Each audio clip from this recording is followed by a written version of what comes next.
Bismillahirrahmanirrahim. Assalamualaikum warahmatullahi wabarakatuh.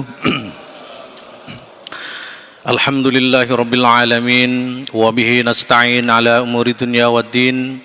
Wassalatu wassalamu ala asyrafil anbiya'i wal mursalin sayyidina wa maulana Muhammadin wa ala alihi wa sahbihi ajma'in. Qala rabbi shrah li sadri wa yassir li amri wa hlul 'uqdatam min lisani yafqahu qawli. Amma ba'du. Hadirin wal hadirat jamaah sidang salat Isya dan insyaallah tarawih Masjid Darul Ilmi STK BTK yang dirahmati Allah Subhanahu wa taala. Mari pertama-tama kita panjatkan rasa syukur kita tiada henti-hentinya dalam setiap hembusan nafas kita, keluar masuk nafas kita, untuk senantiasa melafadzkan zikrullah kalimat tahmid biqaulina alhamdulillahi rabbil alamin. Karena apa? Begitu banyak saudara-saudara kita yang tidak bisa lagi untuk melaksanakan kegiatan ibadah di bulan puasa ini, khususnya sholat tarawih, karena saudara-saudara kita sedang sakit. Dan banyak juga di antara mereka yang menghirup napas saja masih membayar dengan begitu banyaknya biaya yang harus dikeluarkan untuk rumah sakit. Maka wajib bagi kita untuk senantiasa bertasyakur. Mudah-mudahan dengan kita bertasyakur, Allah tambah-tambah nikmat kepada kita semuanya, sehingga kita bisa melaksanakan kegiatan ibadah puasa yang alhamdulillah pada malam hari ini sudah separuh perjalanan di bulan puasa ini kita melaksanakan. Mudah-mudahan separuh berikutnya kita diberikan kekuatan dan juga keimanan dan keikhlasan dalam menjalankan setiap ibadah-ibadah kita. Amin ya rabbal alamin. Salawat dan salam mari kita haturkan kepada Nabi Muhammad Rasulullah sallallahu alaihi wasallam.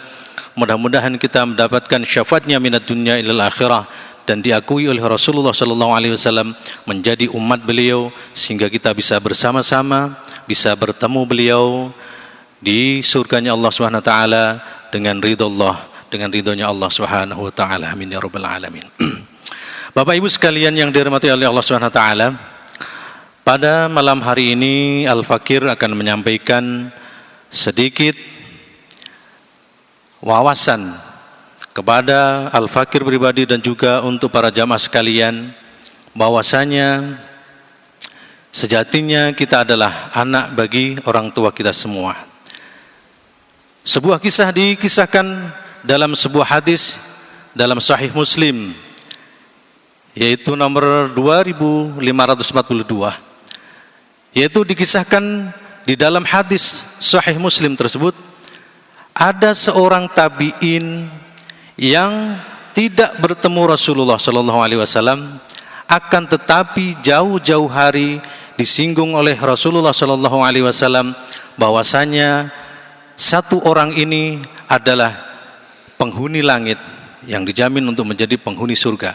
Sampai-sampai Sayyidina Umar bin Al-Khattab dengan Sayyidina Ali bin Abi Thalib karamallahu wajhah diperintahkan oleh Rasulullah sallallahu alaihi wasallam untuk mencari seorang pemuda ini, untuk meminta doa kepada pemuda ini untuk diampunkan kepada Allah Subhanahu wa taala. Siapa nama pemuda ini? Mungkin kita sudah banyak tahu, yaitu pemuda ini bernama Uwais bin Amir Al-Qarni.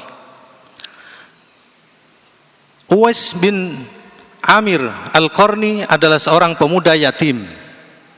Dia hidup bersama ibunya yang tua renta di negeri Yaman dalam kabilah Murad dari daerah Qoran, maka dinamakan Al-Qarni.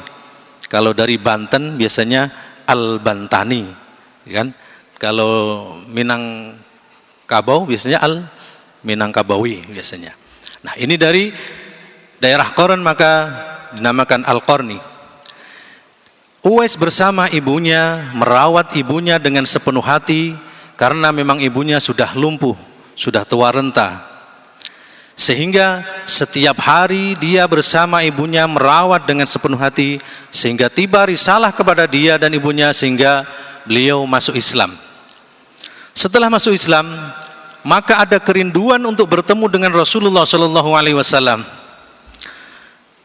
dengan meminta izin kepada ibunya untuk diperkenankan bertemu dengan Rasulullah Shallallahu Alaihi Wasallam di Makkahul Mukarramah, maka ibunya pun merelakan kepergian Uwais untuk bertemu baginda Rasulullah Shallallahu Alaihi Wasallam. Akan tetapi ketika Uwais sudah sampai pada Makkahul Mukarramah, mengetuk pintu Rasulullah Shallallahu Alaihi Wasallam, pintu kediaman Rasulullah Shallallahu Alaihi Wasallam, yang membukakan pintu adalah Sayyidatina Aisyah radhiyallahu anha. Setelah ditanya apa keperluannya, keperluannya adalah untuk bertemu Rasulullah Shallallahu Alaihi Wasallam. Dan jawaban Sayyidatina Aisyah radhiyallahu anha, Rasulullah sedang tidak di kediaman, sedang tidak di dalam rumah, karena beliau sedang memimpin peperangan. Betapa sedih hati Uwais Al-Qarni.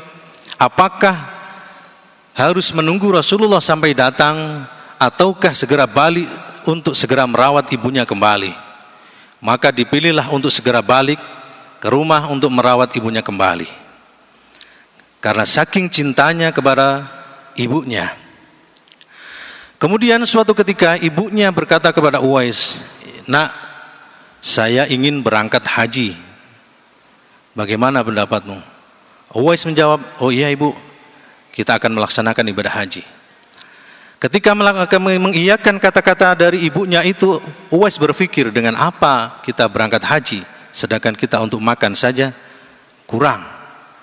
Maka kemudian Uwais menjadi buruh gembala.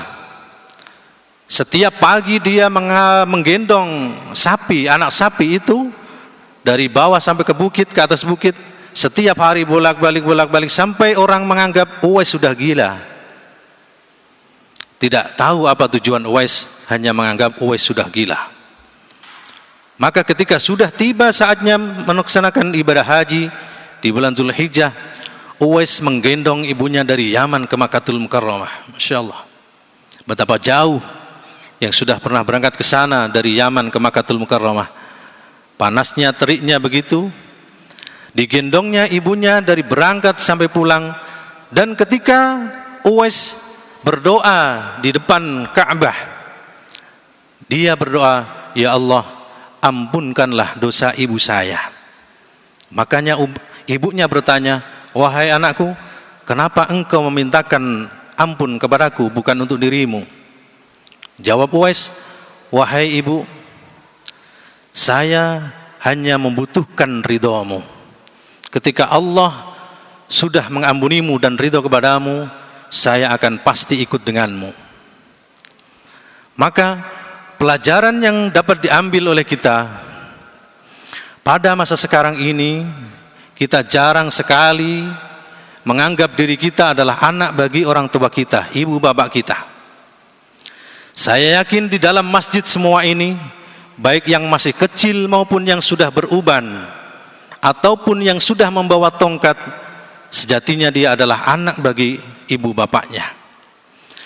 Pertanyaannya adalah, apakah kita sudah menjadi seorang anak soleh bagi kedua orang tua kita?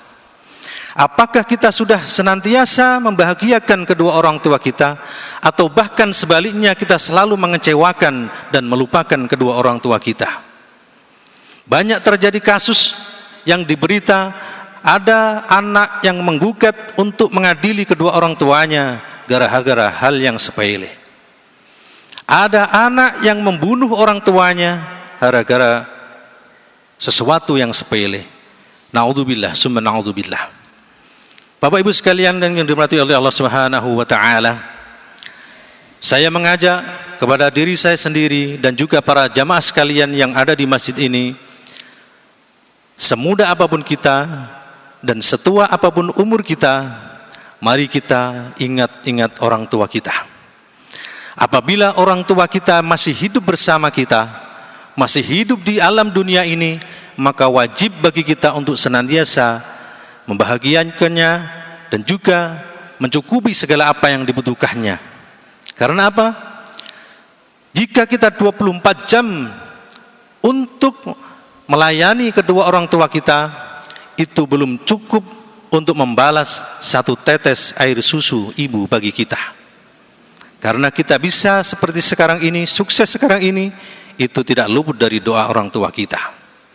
Maka jangan merasa menjadi anak soleh ketika Bapak Ibu sekalian bisa tidur nyenyak di atas balai spring bed, jika orang tua kita, ibu bapak kita masih tidur di bawah alas atau kasur biasa di bawah kita.